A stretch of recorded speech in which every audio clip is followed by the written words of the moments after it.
There was a time when our personal computers were just like standalone machines. You remember those days? That the only information you could get was what was on your computer. You couldn't actually access information anywhere else when you were doing that. And so when in the business world, all of a sudden we get to this spot where you can start to have this server in your office and your computers can be networked to those things and you can be sharing information with everybody else. Oh, it was a glorious time. Remember that? Oh man, it was great. Well, right around the same time as those computers were being networked, there was that word network became a verb, networking, and it was all the rage in like business worlds. You know, you'd be out at a meeting and you're passing out business cards to people. What were you doing? You were networking. Right? You were making, just like those computers connecting and sharing information, you're going to other people and you're networking with them, hoping that as you connect with them, that now you're going to have access to all of the contacts and the personnel that they know, and that's going to lead to more business opportunities for you. And so I was all about that. I didn't say no to anything.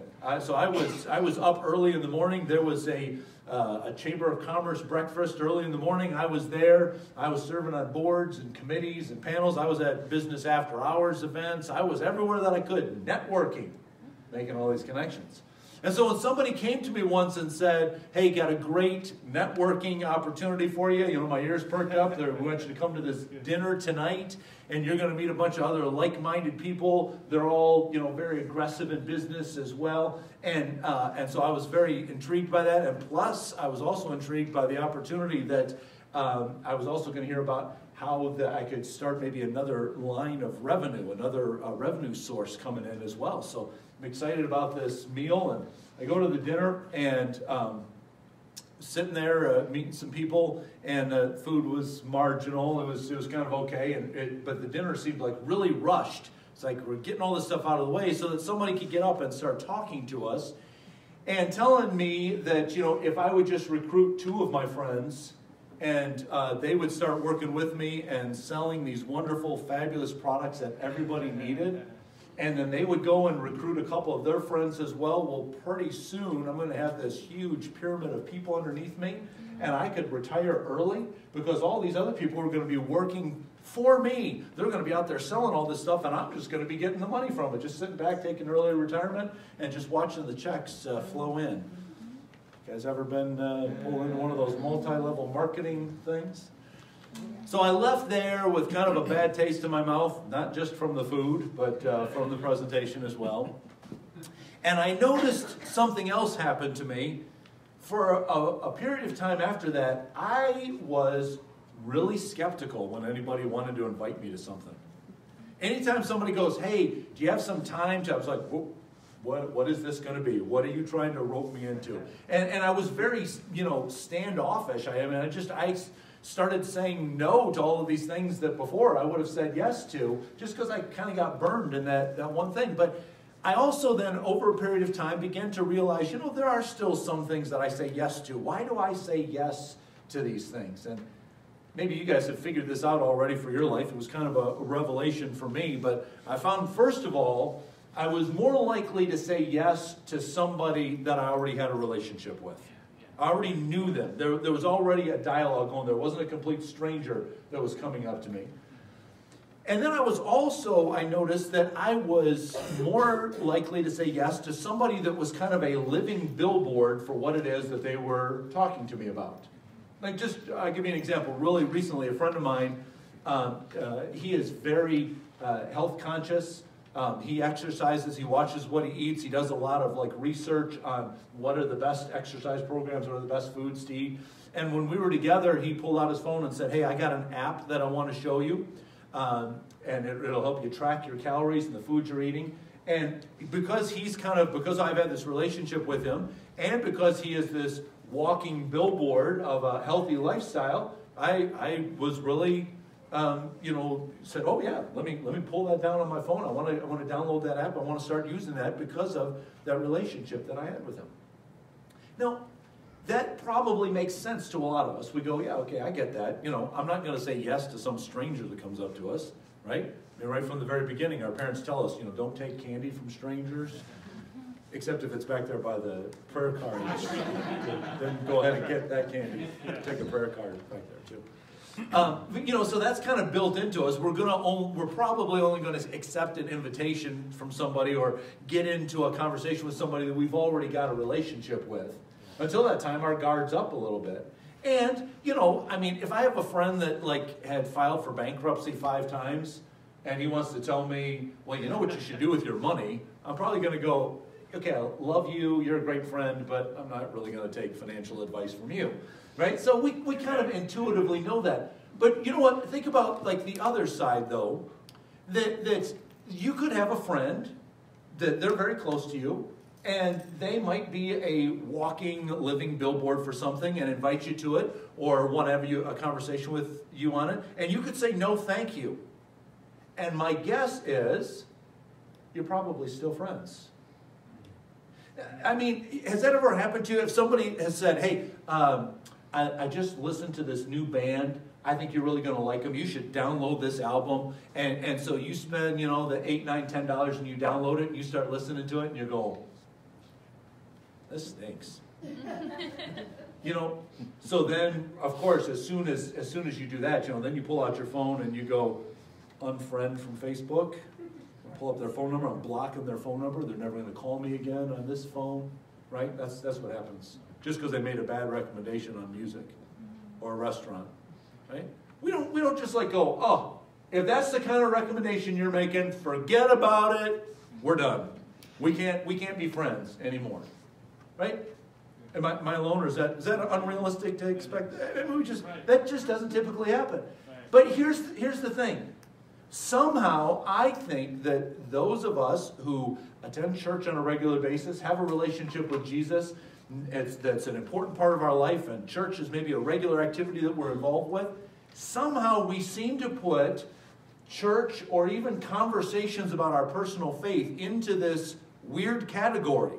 That if I invite somebody to church, or if I try to engage them in a conversation about my personal faith, that they're going to do just that. They're going to go unfriend, block your number, never want to talk to you again. And I don't really think that that's going to be the case. But instead, on the other side, here's what survey after survey shows us. The number one reason why people don't come to church or don't even consider having a relationship with Jesus is because nobody's engaged them that way. Nobody's invited them. Nobody's talked to them about it. It's true. And so they're like going, I didn't even know that was a possibility. I didn't even know that was there. So I want you to think about this. You guys probably aren't betting people, I'm sure. But if we had to bet, I want us to kind of think about this for a second. If we were making a wager and we said, okay, I'm going to try to find the best odds here. Now, if I invite somebody to come to church with me and they say no, what's the worst that's going to happen? Are they going to unfriend me? Are they going to, start publicly shaming me? Are they going to ridicule me and say, we can never talk again, we can't be friends anymore just because you invited me to go someplace with you, or because, you wanted to have a conversation with me? Well, probably not. Probably not. The odds are probably not very good that they're going to do that. So say that you invite them to church, and let's say that they come here on a Sunday with you. And after the Sunday service is over, you talk to them and they go, thanks for inviting me, but it's just not really my cup of tea. I'm glad that works for you. It seems to be something you enjoy. That's great. To be honest with you, it's probably something that I'm not going to go to again. Once again, what's the likelihood at that point that they're going to go, I didn't like that and we're done.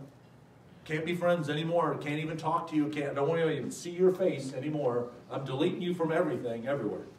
Probably unlikely. But let's say that you invite them, and let's say that they come, and let's say that while they're here and while they're around other people, they hear about a Savior who loves them, and they say, I see my friend living this out. They're a living billboard for this, and I can have this possibility. I can have this relationship in my life too, and let's say that they decide to accept Jesus as their Savior, and they begin a brand new walk with Him.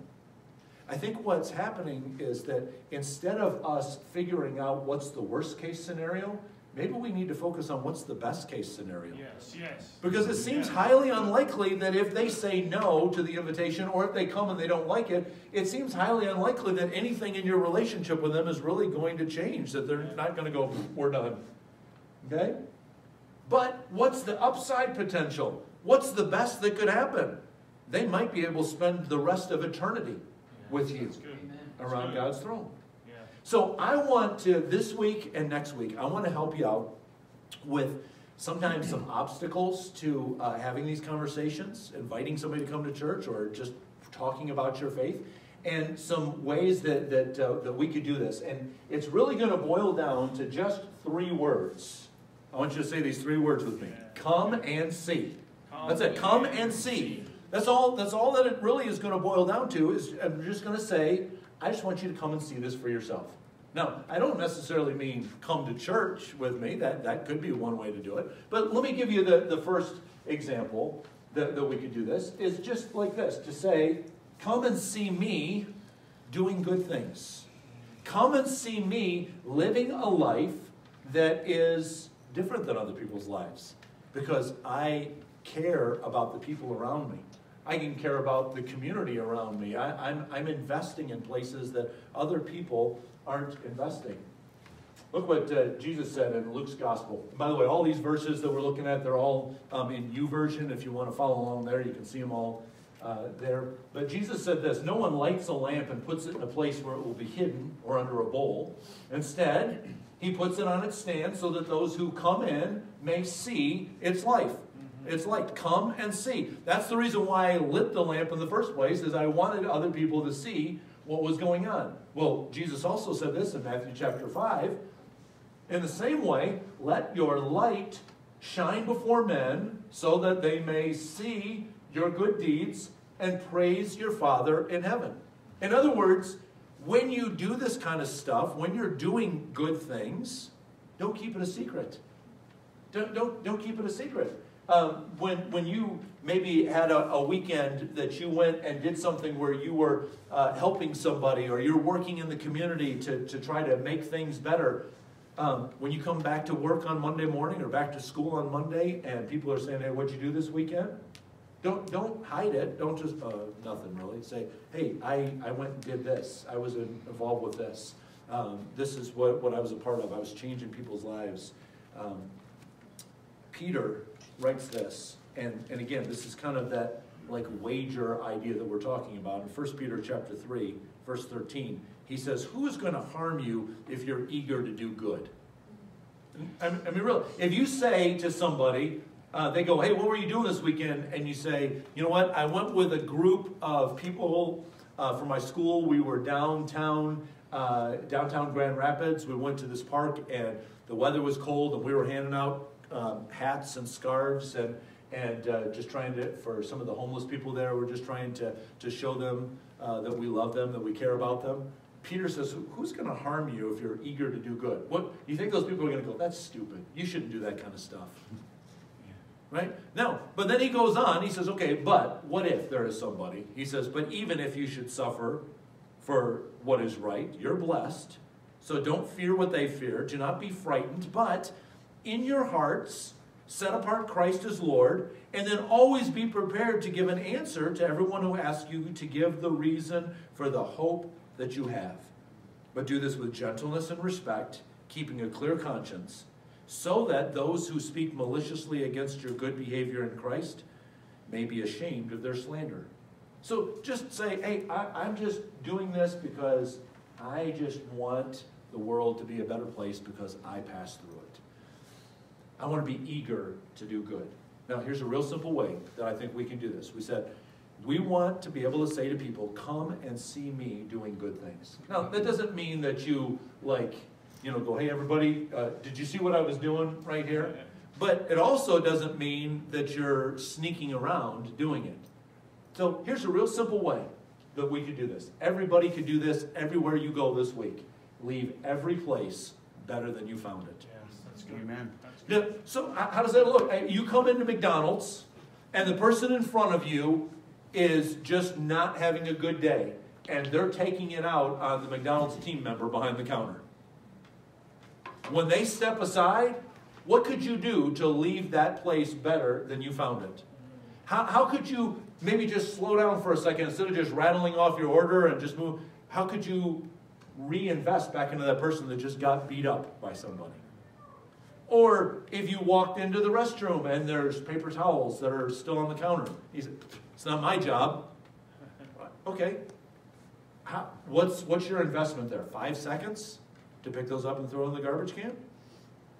Leave every place better than you found it. Now, if that is just the thought that's in your mind all of the time, whether you're walking into a classroom at school or you're walking into your office, you're going into the grocery store, you're walking along the sidewalk. If you're just constantly thinking to myself, how can I leave this place better than I found it when I came in? I guarantee you people are going to notice. They're going to say, just like Peter said, why are you doing this? Be ready to give an answer. You could say, hey, come and see me doing these good things. Why? Because I'm so full of the love of Jesus, I can't help but do good things. And there's an overflow in my life to be able to take care of the environment around me, take care of people around me, treat them with dignity and respect, to try to leave every place better than you found it. Isn't this the way that Jesus walked the earth? Yeah, true. Everywhere he went, the place was better because he passed through it. And we can be his ambassadors, his examples, to just leave it better than we found it. Every place we go.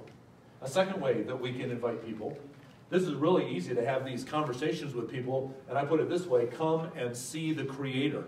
Now, where I get this from is from Psalm 66. Come and see what God has done, how awesome his works in man's behalf. Have you noticed people talk about the weather all the time? Seems to be a really safe subject, right? Hey, weird weather we're having today, huh? Or they'll say, oh, did you see that full moon last night? Did you go watch the meteorite shower over the weekend? Did you all these different things? And you can be, like the psalmist said, you could say, well, don't just come and see the creation, come and see the Creator behind it. You know a real simple way to do that? Napoleon Bonaparte was on board a ship with one of the members of his entourage. It was a naturalist by the name of Berthollet, who just went out of his way all the time to talk about how this universe just came about by random chance. And they're on board the ship, and so because they're out in the darkness of night, away from any other artificial lights, the stars in the sky are especially brilliant. And Napoleon just looked at Berthollet and he says, can I ask you a question? Tell me, who made all this? Where did this come from? Real easy conversation. So you're telling me that you think that the way that our planet spins around our sun, that just randomly happened? You're telling me that all the way down at the subatomic level, the way that electrons and protons, neutrons all interact with, that just randomly happened? It was just an accident? It was just a coincidence that it worked out this way? Instead, can't you just come and see that maybe if there's a design, that there's a designer behind it? Sir Isaac Newton, I want to show you one quote, but I love one of the things that he was talking to a friend of his once, and he said, in the absence of all other proof, he says, just studying the human thumb is enough to convince me that there's a creator. Because he realized how much went into just moving your thumb. How much is involved in that? And that just happened by accident? But he was writing some letters back and forth to a friend of his, and they were talking about light and how it gets refracted and how lenses can take the light that comes in and focus it someplace. And so then he began to talk about the lens on the front of the eyes. And so here's what he wrote in his letter to his friend. Did blind chance know that there was going to be light?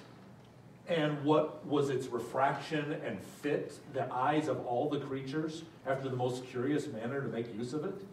These and such like considerations always have and ever will prevail with mankind to believe that there is a being who made all things and has all things in his power and who is therefore to be feared. What was he saying? How in the world did nature know that the way that light worked, that our lens on our eye needed to be curved just the right way to capture that image, to reflect it down the optic nerve, upside down in our brain, so that our brain could flip it around and make sense of it.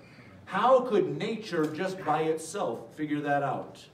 There must have been a designer. There must have been an intelligence behind it. And so a real easy way to engage people in conversations is just say, come and see the Creator. Come and consider with me that maybe there's something more than just random chance. Now, here's what I want to challenge you to do.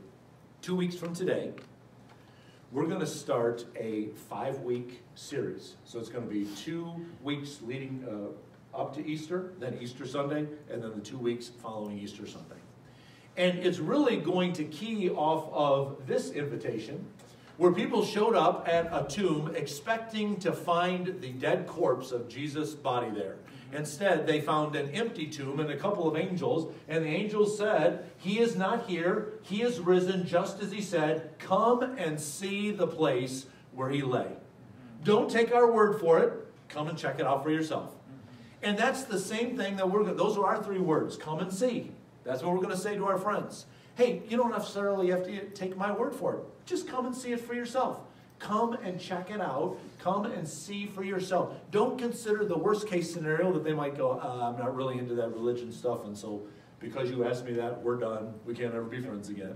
Consider the best case scenario that they might go, you know, I was kind of thinking about going to church on Easter, so sure, I'll go with you, and maybe they're going to meet Jesus when they come and see. So here's what we're going to do. I'll give you a little sneak peek. Our 5 weeks is going to all say this: I can know that Jesus is alive because of, and then we're going to give you 5 different things that correspond with the A-L-I-V-E. Okay? This is what we're going to lead people through this. So you just invite them to come. Now, in the back, we've got some things that are really easy to help you invite people. They're little postcards that simply on the front it says, My Church, this Sunday at 10:30 a.m., Red Hawk Elementary, right here where we're meeting. On the back side, there's a map. So if they can find their way here real quickly, our Facebook page is on there, our website is on there, all the information that they'll need. But here's what I'd like to challenge you to do. Before you leave here today, I want you to just think of, is there 2 people that I might be able to just say, hey, would you come with me? Come and see for yourself. If there is, take 2 of those invitation cards back there and then challenge yourself that I'm going to give both of these out to somebody. Maybe God's going to expand and say, you know what? There's a group of 5 people that I hang out with on a regular basis. I'm going to take 5 cards. I'm going to challenge myself to invite 5 people to come. But remember, the number one reason why people say, I haven't stepped into a relationship with Jesus, never had that conversation, never even come to church, is because nobody's even said to them, hey, would you just come and see this? Would you have a conversation with me about this? Yes.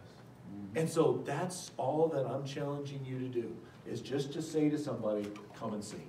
Just come and be my guest. Come and be my friend on this Sunday. So from March 18th through April 15th, those 5 Sundays, we're going to be spelling out the A-L-I-V-E. And we're going to, in a couple places, I'm going to approach it as a cynic.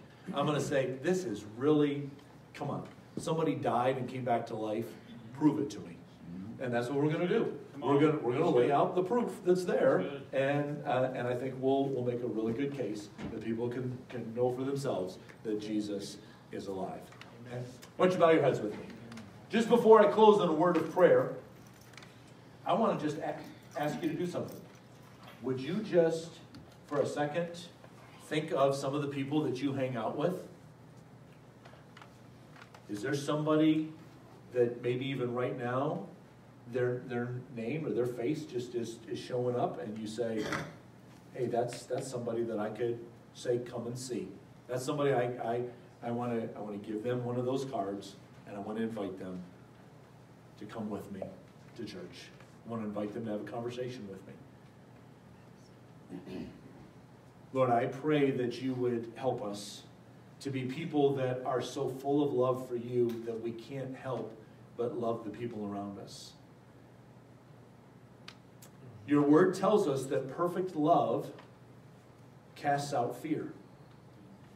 And I know for some people that having a conversation with a friend about their personal faith with Jesus, or even inviting them to church, that if they were totally honest, they would say, I'm a little nervous about making that invitation. I'm a little fearful about doing that. But God, I pray that your love would be so strong that it would overwhelm that fear, that it would overcome every hindrance that they would have to step out and say, hey, I love you.